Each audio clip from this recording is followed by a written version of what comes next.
Hi, this is Miss Smith, and these are just some Unit 3 notes that you will definitely have to take. All right. Here are the symbols, because this is the unit of inequalities. This is the symbol that meaning less than. Some things that mean this are fewer than, under.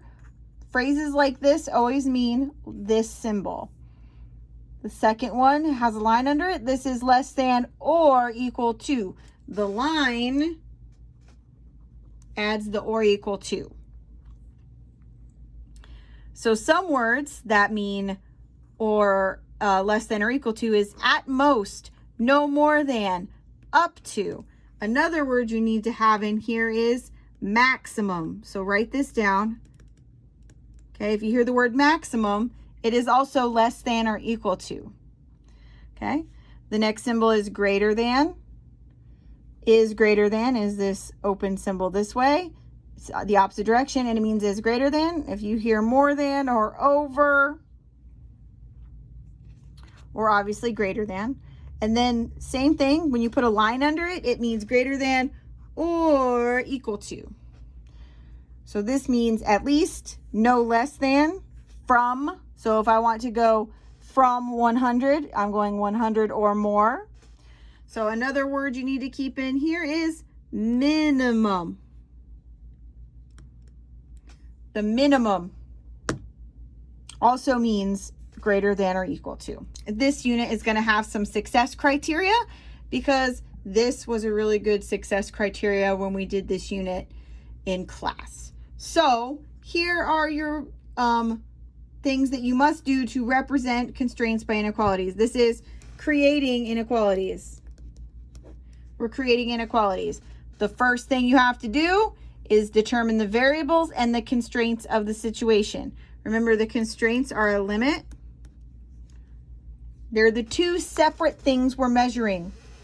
The variables are going to be the same in each equation. So these are what's limiting you. So we can only work 30 hours, or we want to make more than $200. So what you're going to do here is an example of a limit is at least $200. So if you hear something like this, that's a limit or a constraint. The variable in the solution is what we're counting. So the variable is what we are going to count. For our purposes, there are going to be two variables. We might be counting, for example, we might be counting square chairs and triangle chairs. Or we might be counting hours that you work at home and hours that you work in school, or number of items in a cart. So you're buying apples and oranges. You're buying two different things. So it's always going to deal with two different variables that you're counting. So after you do this, you just create a variable with the first constraint and the variable with the second constraint. It's important that it must be the same. So if my first constraint is money and my second constraint is number of items, my first inequality has to be completely about the number of items, and my second inequality has to be strictly about just money. It has to read money, money, and then money. So that is for creating equations. And then here is a cheat sheet on how to graph inequalities. So remember, the first thing we should be doing, and sometimes I forget to do this until the end because it's not something that I worry I'm going to forget, but we have to determine if the line is dashed or solid. So we need to remember if it's less than or greater than. So if it's one of those symbols, it's going to be a dotted line. And if it's one of the symbols that have the line under it, so less than or equal to, or greater than or equal to, this is going to be a solid line. Got to remember that. Then you're going to graph the line. There are two methods that we have learned during the school year and that are viable methods for doing this. I recommend an XY chart where you find where x is 0 and where y is 0.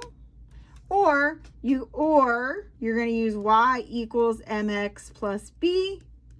And this will require you to solve some of the equations or inequalities.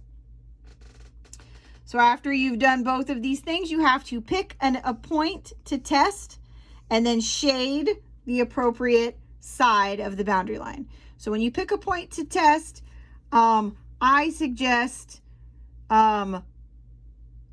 easy points. So 0, 0 is a point, best point to use.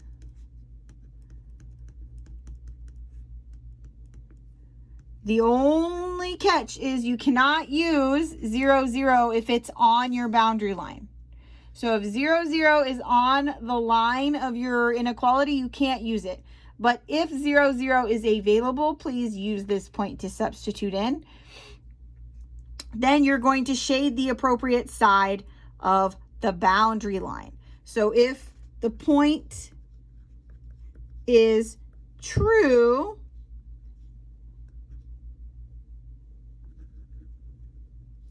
we're just going to use that. If the point is true, you're going to shade that side.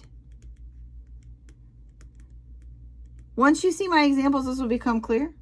If the point is false,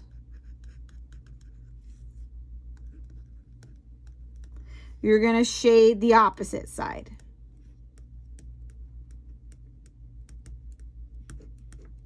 Okay?